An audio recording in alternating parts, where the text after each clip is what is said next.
Hi everybody, I'm Becky Singleton and you're in Happy, Healthy, and Fit today. I'm going to start a little process where we're going to do special things each week. And I'm going to start with intention and joy today. So why don't you join me here on Happy, Healthy, and Fit. Can you show me the way? Can you show me the way? Can you show me, baby, can you show me the way? Can you show me the way? Can you show me the way? Can you show me, baby, can you show me the way? Welcome back to the channel, everybody. I'm Becky Singleton. I appreciate you so much. We're in 2022 now. So I am going to ask if you can like, subscribe, and share. That really helps the channel, and any YouTuber really appreciates that. And we really appreciate you, so thank you. I'm going to start a little bit of a series on being intentional and joy.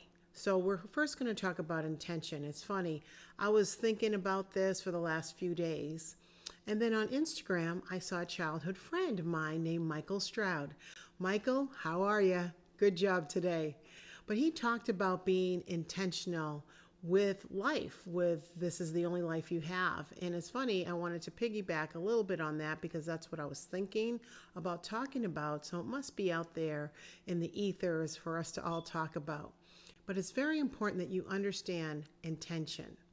When you put an intention behind an action, it can move so fast. So if your intention is to, number one, be good to yourself. Tell yourself, I am worthy and I am loved. You look yourself in the mirror and you tell yourself every day, I'm worthy and I'm loved. And you know deep down there are folks that love you and you know you're worthy.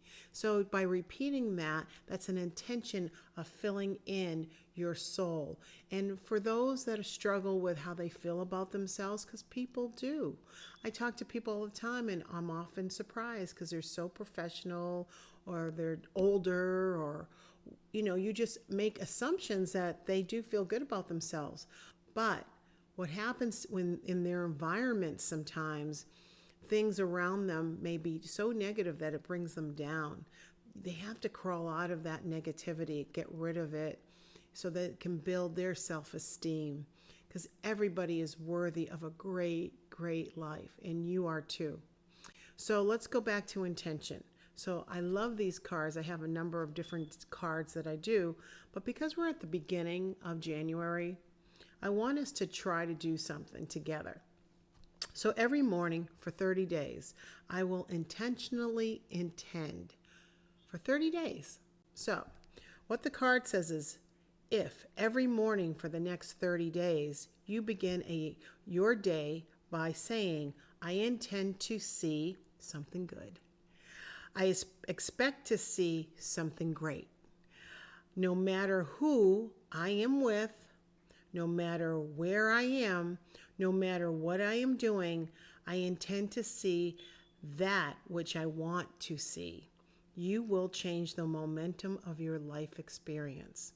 So if you intend to see good things, positive things, things that put you in a good position as far as where you want to head to, it's going to move it along quickly. It's like a momentum. It's just going to push it right through. Be careful that your intentions never sway to the dark side.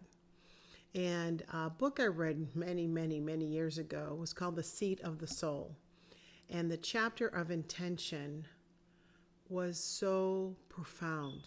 It literally changed my direction. And I remember, I want to say it was like in the 90s. And part of that, I won't get through the whole book or the chapter, but basically, if your intention is to hurt somebody, it doesn't hurt that person. What happens is you hurt yourself. It's a boomerang. It just comes and smacks you in the head. So you always wish people well.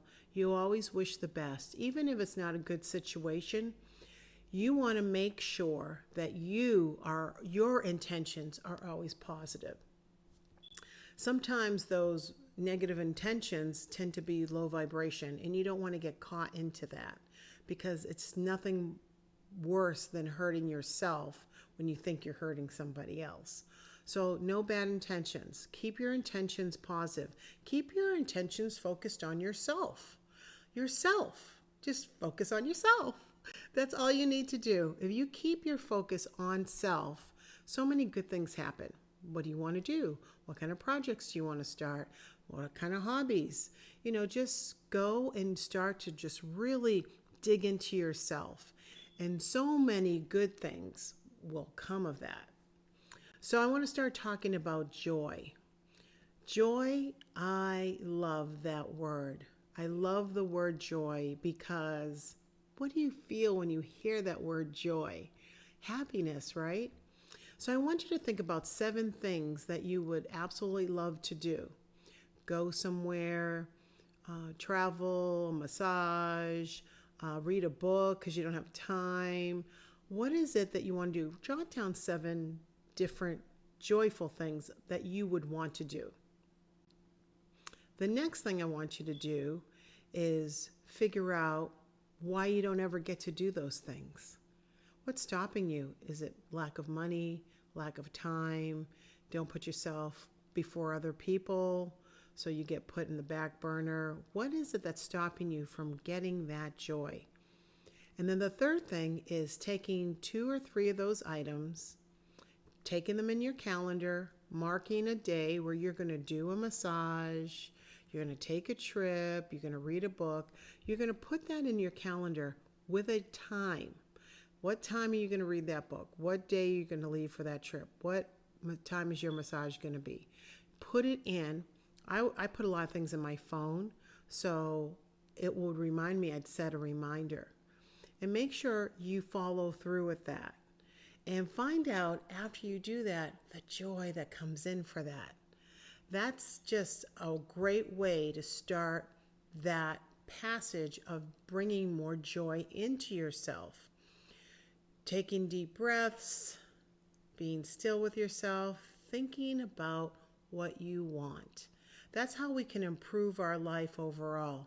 So many things are happening. I'm noticing people are starting to get more anxious and more concerned about other people getting sick because of the rapid growth of the new COVID virus.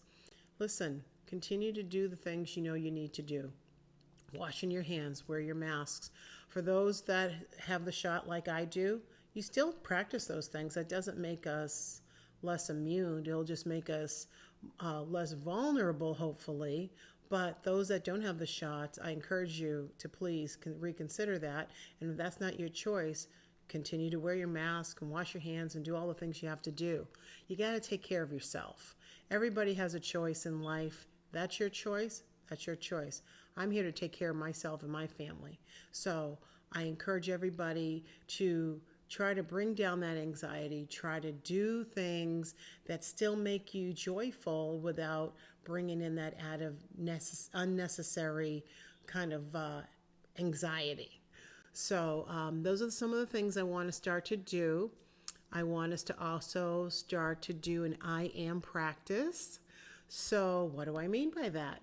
Well, every morning when I wake up, I told you I breathe and I close my eyes and I sit still.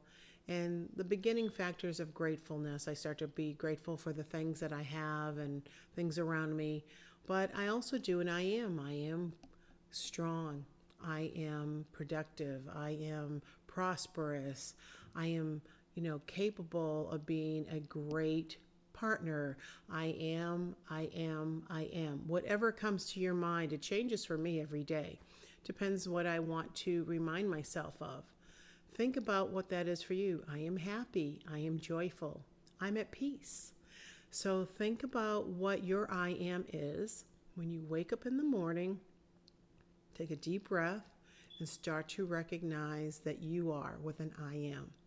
And just keep practicing that, and you bring that energy back to yourself so that you can grow internally into being a very strong, powerful person. And that's really, again, what I talked about earlier about keeping your focus on yourself.